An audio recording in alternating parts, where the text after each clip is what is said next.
अस्सलाम वालेकुम रहमतुल्लाहि व बरकातुहू। प्यारे बच्चों, क्या हाल है। नया मंथ जो वो शुरू हो चुका है। अल्लाह ताला से दुआ है कि अल्लाह ताला इसी मंथ में जो हमारा वायरस हमारी दुनिया में, हमारे ख़ास तौर पर मुल्क में फैला हुआ है, अल्लाह तबारक ताला इस नए महीने की बरकत से अल्लाह ताला उससे निजात अता फरमावे। अच्छा बेटा, हम पढ़ रहे थे, हमने लास्ट लेक्चर में हमने खुलासा और अल्फाज मानी समझे थे। मुझे उम्मीद है कि आप लोगों ने अल्फाज मानी अच्छे तरीके से लिख लिए होंगे।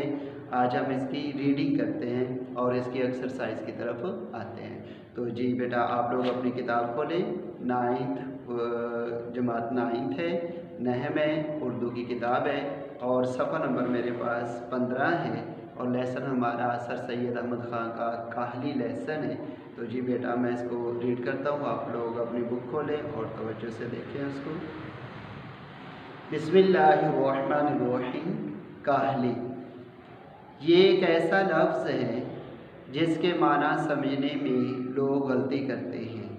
लोग ये समझते हैं कि हाथ पाँव से मेहनत ना करना, काम काज मेहनत मजदूरी में चुस्ती ना करना, उठने बैठने चलने फिरने में सुस्ती करना काहली है, मगर ये ख्याल नहीं करते कि दिली कवा को बेकार छोड़ देना सबसे बड़ी काहली है। हाथ पाँव की मेहनत औकात बसर करने और रोटी कमा कर खाने के लिए नहायत ज़रूरी है। रोटी पैदा करना और पेट भरना एक ऐसी चीज़ है कि बामजबूरी इसके लिए मेहनत की जाती है और हाथ पाँव की काहली छोड़ी जाती है। और इसलिए हम देखते हैं कि मेहनत मजदूरी करने वाले लोग और वो जो कि अपनी रोज़ाना मेहनत से अपनी अपनी बसर औकात का सामान मुहैया करते हैं, बहुत कम काहिल होते हैं। मेहनत करना और सख्त कामों में हर रोज़ लगे रहना गोया उनकी तबीयत सानी हो जाती है। मगर जिन लोगों को इन बातों की हाजत नहीं है, वो अपने दिली कवा को बेकार छोड़कर बड़े काहिल और बल्कि हैवान सिफ्त हो जाते हैं। ये सच है कि लोग पढ़ते हैं और पढ़ने में तरक्की भी करते हैं और हज़ार पढ़े लिखों में से शायद एक को ऐसा मौका मिलता होगा कि अपनी तालीम को और अपनी अक़ल को ज़रूरतन काम में लावे। लेकिन अगर इंसान इन आर्जी ज़रूरतों का मुंतज़िर रहे और अपने दिली कवा को बेकार डाल दे तो वो नहायत सख्त काहिल और वाशी हो जाता है।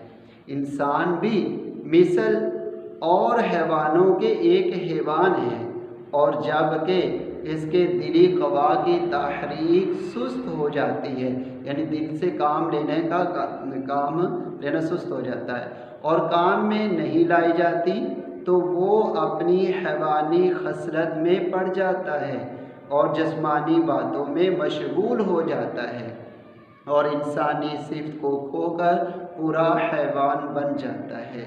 बस हर एक इंसान पर लाजिम है कि अपने अंदरूनी कवा को ज़िंदा रखने की कोशिश में रहे, यानी अपने दिली कवा को मजबूत और बेहतरीन बनाए और उनको बेकार ना छोड़े।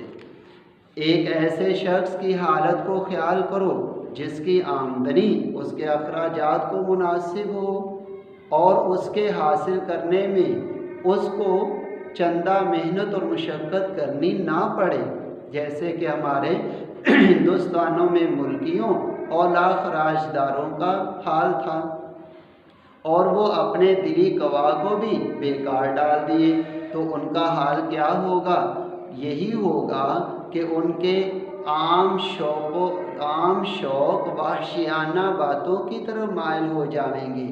मज़ेदार खाना उनको पसंद होगा, क़िमारबाजी तमाशा बीनी का आदी होगा और यही सब बातें उसके वहशी भाइयों में भी होती हैं। البتہ اتنا فرق ہوتا ہے کہ وہ پہباڑ اور بد سلیقہ وحشی ہوتے ہیں اور یہ ایک وزادار وحشی ہوتا ہے۔ ہم قبول کرتے ہیں کہ ہندوستان میں ہندوستانیوں کے لیے ایسے کام بہت کم ہیں جن میں ان کو قوائے دلی اور قوت عقلی کو کام میں لانے کا موقع ملے، اور برخلاف اس کے اور ولایتوں کا مطلب پردیس یعنی یورپی کنٹریز، ولایتوں میں خصوصاً انگلستان میں، وہاں کے لوگوں کے لیے ایسے مواقع بہت ہیں، اور اس میں بھی کوئی شک نہیں۔ اگر انگریزوں کو بھی کوشش اور محنت کی ضرورت اور اس کا شوق نہ رہے جیسا کہ اب ہے، تو وہ بھی بہت جلد وحشت پن کی حالت کو پہنچ جائیں گے، مگر ہم اپنے ہم وطنوں سے یہ کہتے ہیں کہ ہمارے ملک میں جو ہم کو اپنے قوائے دلی اور قوت عقلی کو کام میں لانے کا موقع نہیں رہا ہے، اس کا سبب بھی یہی ہے کہ ہم نے کاہلی اختیار کر لی۔ جیسا آج ہم پاکستان میں بھی یہی صورتحال ہے، یعنی اپنے دلی قوا کو بیکار چھوڑ دیا ہے۔ اگر ہم کو قوائے قلبی، قلب دل کو بولتے ہیں، قوائے قلبی اور قوت عقلی کے کام میں لانے کا موقع نہیں ہے، تو ہم کو اس کی فکر اور کوشش چاہیے کہ وہ موقع کیوں کر حاصل ہو۔ اگر اس کے حاصل کرنے میں ہمارا کچھ قصور ہے تو اس کی فکر اور کوشش چاہیے کہ وہ قصور کیوں کر رفع ہو۔ غرض کسی شخص کے دل کو بیکار پڑا رہنا نہ چاہیے، کسی نہ کسی بات کی فکر و کوشش میں مصروف رہنا لازم ہے، تاکہ ہم کو اپنی تمام ضروریات کے انجام کرنے کی فکر اور مستعدی رہے، اور جب تک ہماری قوم سے کاہلی یعنی دل کو بیکار پڑا رہنا نہ چھوٹے گا، اس وقت تک ہم کو اپنی قوم کی بہتری کی توقع کچھ نہیں ہے۔ تو یہ بیٹا اس کی ریڈنگ آپ لوگوں نے بھی اس کو ریڈ آؤٹ کرنا ہے، اور ریڈ آؤٹ کر کے اچھے طریقے سے ریڈ آؤٹ کرنا ہے۔ جو الفاظ آپ کو نہ سمجھ میں آئے تو آپ لوگوں نے وہ پوچھ لینے ہیں۔ اب آتے ہیں ہم اس کی ایکسرسائز کی طرف۔ تو ایکسرسائز کا اصول تو آپ لوگوں کو یاد ہے کہ ایکسرسائز تو آپ لوگوں نے خود سالو کرنی ہے، اور خود سالو کر کے آپ لوگوں نے مجھے چیک کروانی ہے۔ ایکسرسائز ساری آپ نے سالو کرنی ہے، لیکن جو نیٹ نوٹ بک پر آپ لوگوں نے لکھنا ہے وہ صرف اس کا سوال نمبر 1 یعنی سوال نمبر 1 مختصر جواب دے، تو یہ سوال آپ لوگوں نے اپنی نیٹ نوٹ بک پر لکھنا ہے۔ باقی سوال جو ہے وہ آپ لوگوں نے رف حل کرنے ہیں، حل کر کے آپ لوگوں نے مجھے وہ چیک بھی کروانے ہیں۔ السلام علیکم۔